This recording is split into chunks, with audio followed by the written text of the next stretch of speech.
Za 1880. godinu veže se prvo poimanje termina metodika nastave u okviru bosansko-hercegovačke nauke i samog školstva u Bosni i Hercegovini.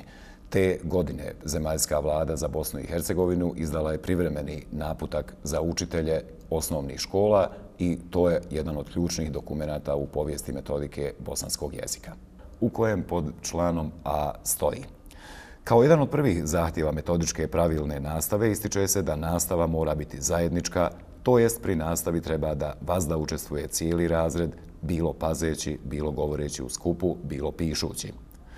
U istom dokumentu pod članom B date su metodičke upute i za nastavno područje jezikoslovlje, koje se u školama proučavalo u okviru nastavnog predmeta bosanski zemaljski jezik.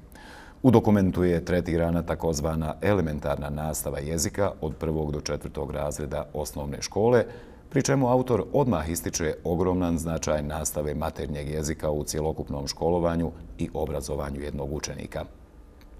Velika znamenitost tog nastavnog predmeta jasna je kada se uzme na da je jezik sredstvo u cijeloj nastavi, da navodeći učenike na pravilan govor prije svega u tome moraš nastojati, da pravilno misle, a da ta grana nastave time postaje glavnim sredstvom cijele duševne naobrazbe.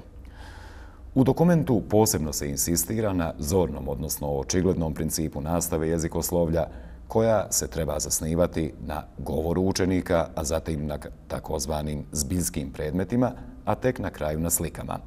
Kao drugi važan princip nastave ističe se načelo pravilnog govora.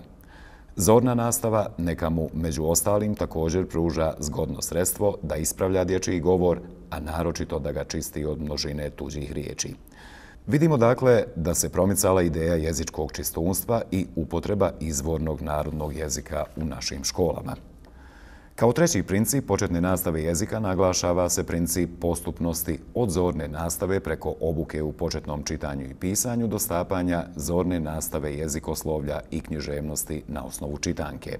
Čitanke su morale sadržavati gramatičke dodatke i obavezno vježbe uz određene čitanačke tekstove. Princip vježbanja je također princip nastave na kojem se posebno insistira u dokumentu, te naposljetku date su i metodičke upute i zadaci za korelaciju nastave jezikoslovlja, odnosno gramatike i književnosti u 2., 3. i 4. razredu osnovne škole. Iz nastavnih primjera u dokumentu vidljivo je težište nastave maternjeg jezika u osnovnoj školi na nastavi pismenosti, odnosno pismenih sastavaka ili sastavoslovlja, ono u stvari što se danas označava kao kultura izražavanja, a posebno su prezentirane metodičke upute za upotrebu čitanki i uopće dati metodički pristup nastavi čitanja.